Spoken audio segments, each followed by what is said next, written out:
గడిచిన కొన్ని దశాబ్దాలుగా సముద్ర నీటి మట్టాలు పెరిగిపోతున్నాయి. ఇక్కడ మనం అబ్జర్వ్ చేసినట్లయితే ప్రధానంగా గత కొన్ని సంవత్సరాలుగా మన భూమి మీద ఉన్న మంచు ఈ టెంపరేచర్ డిఫరెన్సెస్ కారణంగా విపరీతంగా కరగటం మొదలైంది. అది ఎంతగా అంటే ఫర్ ఎగ్జాంపుల్ భూమి మీద ల్యాండ్ ఏరియా మొత్తం 1 ఎకర్ అనుకుంటే 10 సెంట్ల వరకు కేవలం మంచు మాత్రమే ఆక్రమించి ఉంది.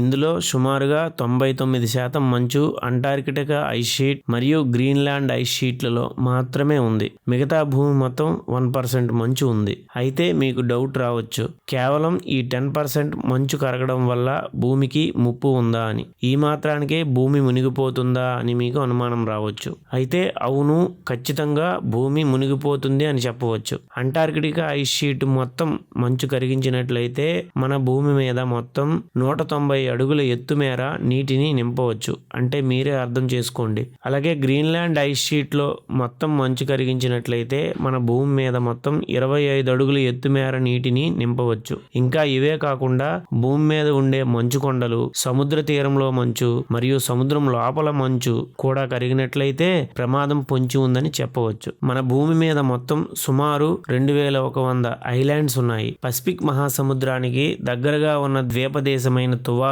మరియు హిందూ మహాసముద్రానికి దగ్గరగా ఉన్న ద్వీపదేశమైన మాల్దీవులు పెరుగుతున్న సముద్ర మట్టాల వల్ల తమ ఉనికికే ముప్పుని ఎదుర్కొంటున్నాయి. ఈ 2 దీవులు 21వ శతాబ్దంలో మునిగిపోయే దీవులుగా చెప్పవచ్చు. 2050 సంవత్సరం నాటికి అనేక ప్రాంతాలు నివాసయోగ్యం కాకుండా పోతాయని అంచనా వేయబడింది. ఇప్పటికే అనేక చిన్న ద్వీపాలు నీట మునిగిపోయాయి. కొన్ని ప్రాంతాలు కేవలం 10 ఏళ్లలోనే తమ భూభాగంలో 3/2 వంతులను కోల్పోయాయి. ముందుగా తువాలు దేశం గురించి తెలుసుకుందాం. తువాలు ఎంత చిన్న దేశం అంటే ఏరియా పరంగా చూసుకున్నట్లయితే సుమారు 25 నుంచి 26 కిలోమీటర్ల భూభాగం మాత్రమే ఉంటుంది. మరియు అక్కడ నివసించే జనాభా సుమారుగా 10,000 మంది మాత్రమే. ఏరియా పరంగా పోలిస్తే మన ఆంధ్రప్రదేశ్లో సుమారుగా ఒక జిల్లా విస్తీర్ణం ఉంటుంది. జనాభాతో పోలిస్తే ఒక గ్రేడ్ 2 పంచాయతీతో సమానంగా ఉంటుంది. అత్యంత ప్రమాదంలో ఉన్న దేశంగా పరిగణించబడుతున్న దీని భూభాగంలో 90% పైగా ఈ శతాబ్దం చివరి నాటికి అంటే 2100 సంవత్సరం నాటికి సముద్రంలో మునిగిపోవచ్చని శాస్త్రవేత్తలు అంచనా వేస్తున్నారు. దీని రాజధాని ఫ్యూనాఫ్యూటీ 2050 నాటికి చాలా వరకు నీటిలో మునిగిపోవచ్చు. అయితే తువాలు విదేశాంగ మంత్రి సైమన్ కోఫ్ 2021లో జరిగిన ఐక్యరాజ్య సమితి వాతావరణ సదస్సులో సముద్రపు నీటిలో మోకాళ్ల లోతులో నిలబడి ప్రసంగించారు. వాతావరణ మార్పుల వల్ల తమ దేశం సముద్రంలో మునిగిపోతుందన్న వాస్తవాన్ని ప్రపంచానికి కళ్ళకు కట్టినట్లు చూపించడానికి ఆయన ఈ ప్రసంగాన్ని సముద్రంలో నిలబడి రికార్డ్ చేయించారు. అయితే ఆయన ప్రసంగంలో ముఖ్యంగా తువాలు దేశ ప్రజల యొక్క మనోభావాలు ప్రపంచానికి వివరిస్తూ ఆ ప్రసంగం యొక్క ముఖ్య ఉద్దేశాన్ని ఈ విధంగా వివరిస్తున్నారు. తువాలు ప్రజలు తమ పూర్వీకుల నుండి వస్తున్న భూమిని వదిలి వెళ్లడానికి ఇష్టపడడం లేదని, సముద్ర మట్టాలు పెరిగిపోతుండడం వల్ల తమ దేశం కనుమరుగవుతుందన్న భయానక పరిస్థితిని, అక్కడ ప్రజలు ఎదుర్కొంటున్న సవాలును ఆయన వివరించారు. గ్లోబల్ వార్మింగ్ ను అరికట్టడానికి ప్రపంచ దేశాలు సత్వరమే చర్యలు తీసుకోవాలని, ఉష్ణోగ్రత తగ్గించడానికి తగు చర్యలు తీసుకోవాలని పిలుపునిచ్చారు. చిన్న చిన్న ఐలాండ్లు తమ మనుగడ కోసం పడుతున్న ఇబ్బందులను ఈ ప్రసంగం ద్వారా ప్రపంచానికి తెలియజేశారు. ఇక మాల్దీవుల విషయానికి వస్తే మాల్దీవులు అనేది సరిగ్గా 1192 పగడపు దీవులతో ప్రపంచంలోనే అత్యంత తక్కువ ఎత్తులో ఉన్న దేశం కావడంతో పెరుగుతున్న సముద్ర నీటి మట్టాల కారణంగా 2050 నాటికి దాని ద్వీపాలలో 80% వరకు నీటిలో మునిగిపోయే ప్రమాదం ఉంది. మాల్దీవులలో చాలా భాగం సముద్ర మట్టానికి కేవలం 5 అడుగుల ఎత్తులో ఉండడం వల్ల 2100 సంవత్సరం నాటికి అంటే ఈ శతాబ్దం చివరి నాటికి ఆ దీవులలో 90% నీటిలో మునిగిపోయే ప్రమాదం ఉందని పరిశోధకులు హెచ్చరిస్తున్నారు. మాల్దీవులకు పొంచి ఉన్న ముప్పుపై ప్రపంచ దృష్టిని ఆకర్షించడానికి 2009లో మాల్దీవుల ప్రభుత్వం ప్రపంచంలో మొట్టమొదటి అండర్ వాటర్ కేబినెట్ సమావేశాన్ని నిర్వహించింది. స్క్యూబా గేర్ ధరించిన మంత్రులు నీటి అడుగున వైట్ బోర్డులను ఉపయోగించి వాతావరణ ప్రకటనపై సంతకాలు చేశారు.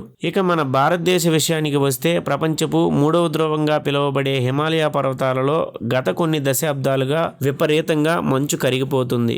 2000 సంవత్సరానికి ముందు ప్రతి సంవత్సరం 1.5 ఇంచీల మందం మంచు కరుగుతున్నట్లయితే 2000 సంవత్సరం తరువాత అంటే గత 26 ఏళ్లలో దాదాపు ప్రతి సంవత్సరం 3 ఇంచీల మందానికి పెరిగిపోయింది. హిమాలయాలలో కొన్ని ప్రాంతాలలో 2000 సంవత్సరాలుగా కరగాల్సిన మంచు కేవలం గత 30 ఏళ్లలోనే కోల్పోయాము. అంటే అర్థం చేసుకోవచ్చు గత 30 ఏళ్లలో ఏ స్థాయిలో వాతావరణ పరిస్థితులు మారుతున్నాయి అనేది. ఇది ఇలానే కొనసాగితే ఈ శతాబ్దం చివరి నాటికి హిమాలయాలలో 80% మంచును కోల్పోతాము.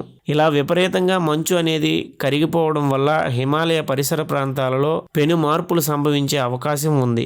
ఆ మార్పులు ఎలా ఉంటాయంటే అతివేగంగా మంచు కరగడం వల్ల పెద్ద పెద్ద మరియు అస్థిరమైన సరస్సులు ఏర్పడి అవి ప్రతికూల వాతావరణంలో కట్టలు తెంచుకుని కింద ఉన్న గ్రామాలను మరియు పర్యావరణాన్ని నామరూపాలు లేకుండా చేస్తాయి. అలాగే హిమానీ నదులైన గంగా, బ్రహ్మపుత్ర, సింధు వంటి ప్రధాన నదులు ఈ హిమాలయాలలో మంచు కరిగిపోతున్న కొద్దీ ఈ నదులలో నీటి పరిమాణం ఒక్కసారిగా పెరిగి ఆ తర్వాత ప్రవాహాలు తీవ్రంగా తగ్గి ప్రాంతీయ వ్యవసాయానికి మరియు తాగునీటి సరఫరాకు తీవ్ర ప్రమాదం కలిగించే పరిస్థితి వస్తుంది. మరీ ముఖ్యంగా జల విద్యుత్ మీదనే ఎక్కువగా ఆధారపడిన మన భారతదేశం చాలా ఇబ్బందులు ఎదుర్కొనే అవకాశం ఉంది. హిమాలయాలలో జరిగే ఈ అస్థిర మార్పుల వల్ల హిమాలయ పరిసర దేశాలైన ఇండియా, చైనా, భూటాన్, పాకిస్తాన్, ఆఫ్ఘనిస్తాన్ మరియు నేపాల్ దేశాలలో సుమారు 200 కోట్ల మంది ప్రజలు డైరెక్ట్లీ ఆర్ ఇండైరెక్ట్లీ ఇబ్బంది పడే అవకాశం ఉంది.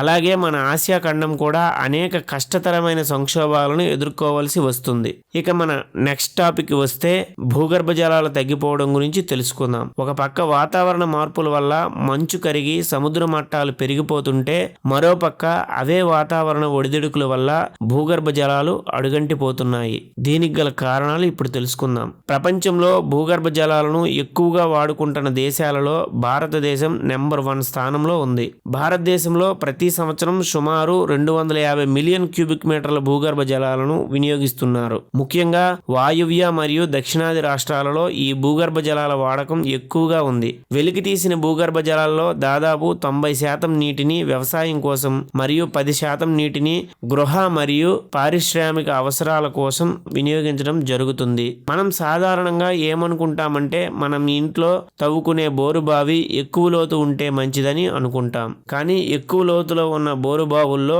హై కాన్సన్ట్రేటెడ్ మినరల్స్ ఉండడం జరుగుతుంది. ఎందుకంటే భూమి లోపలికి వెళ్లే కొద్దీ భూమి లోపల ఉన్న మట్టి తాలూకు స్వభావం అక్కడ ఉన్న నీటిలో కూడా ఉంటుంది. కాబట్టి హై కాన్సన్ట్రేటెడ్ మినరల్స్ అనేవి బరువుగా ఉంటాయి. కాబట్టి భూమి లోతుల్లో ఇమిడి ఉంటాయి. మనం అక్కడ వరకు వెళ్లి బోరును తవ్వడం వల్ల అధిక గాఢత గల మినరల్స్ మన నీటిలో కలుస్తాయి. వీటిని కనిపెట్టి ఫిల్టర్ చేయడం కూడా చాలా కష్టం.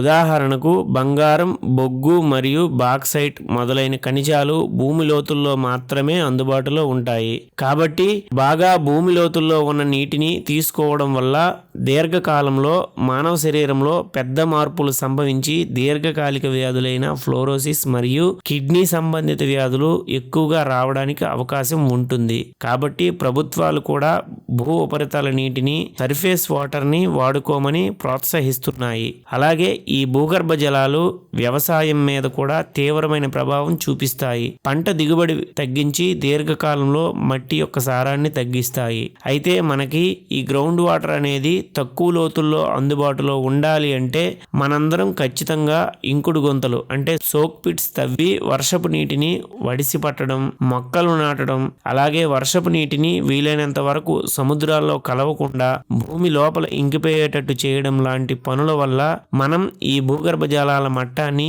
ఇంప్రూవ్ చేసుకోవచ్చు. అయితే పైన మనం తెలుసుకున్న 2 ప్రాబ్లమ్స్, ఒకటి మంచు కరిగిపోవడం వల్ల సముద్ర నీటి మట్టాలు పెరగడం అయితే రెండవది భూగర్భ జలాల నీటి మట్టం తగ్గిపోవడం. ఈ 2 విషయాలు కంపేర్ చేసినట్లయితే మనకి ఈ 2 సమస్యలకి రిలేటెడ్ గా ఉన్న పాయింట్ ఏంటంటే ఇవన్నీ కూడా మానవ తప్పిదాల వల్లే ఎక్కువగా ఈ సమస్యలు అనేవి తలెత్తుతున్నాయి. కాబట్టి మొదటగా మనం చేయాల్సింది ఈ గ్రీన్ హౌస్ ఎఫెక్ట్ ఏదైతే ఈ కార్బన్ ఉద్గారాలు ఉన్నాయో అవి తగ్గించడానికి ప్రతి ఒక్కరూ పాటుపడాలి. అలాగే అర్బనైజేషన్ అని చెప్పేసి మనం విపరీతంగా కాంక్రీట్ జంగిల్స్ అంటే సిమెంట్తో అడవులు నిర్మించేస్తున్నాం, అంటే విపరీతంగా బిల్డింగ్లు నిర్మిస్తున్నాం. వీటిని కంట్రోల్ చేయలేని పరిస్థితుల్లో మనం ఖచ్చితంగా మొక్కలు నాటడానికి ఎక్కువగా ప్రయారిటీ ఇవ్వాలి. అలాగే సిమెంట్ రోడ్లు విషయానికి వస్తే ఎక్కువ సిమెంట్ రోడ్లు వేసేయడం వల్ల భూమిలోకి వర్షం నీరు ఇంకకపోవడం వల్ల భూగర్భ జల నీటి మట్టాలు తగ్గిపోతున్నాయి. కాబట్టి దీనికి తగినటువంటి టెక్నాలజీని అడాప్ట్ చేసి భూమిలోకి వర్షపు నీరు ఇంకేటట్టు మనం చర్యలు తీసుకోవాలి. ఏది ఏమైనప్పటికీ ఈ భూమి మీద ఎప్పటికైనా సరే కేవలం నీటి ద్వారా మాత్రమే సంక్లిష్ట పరిస్థితులు వచ్చే ప్రమాదం చాలా స్పష్టంగా కనిపిస్తుంది. కాబట్టి మనం ముందుగా జాగ్రత్త పడడం ఎంతో అవసరం. నా ఎక్స్ప్లెనేషన్ మీకు నచ్చినట్లయితే నా వీడియోని లైక్ చేయండి, షేర్ చేయండి. అలాగే మన ఛానల్ని సబ్స్క్రైబ్ చేసుకోండి. Thank you.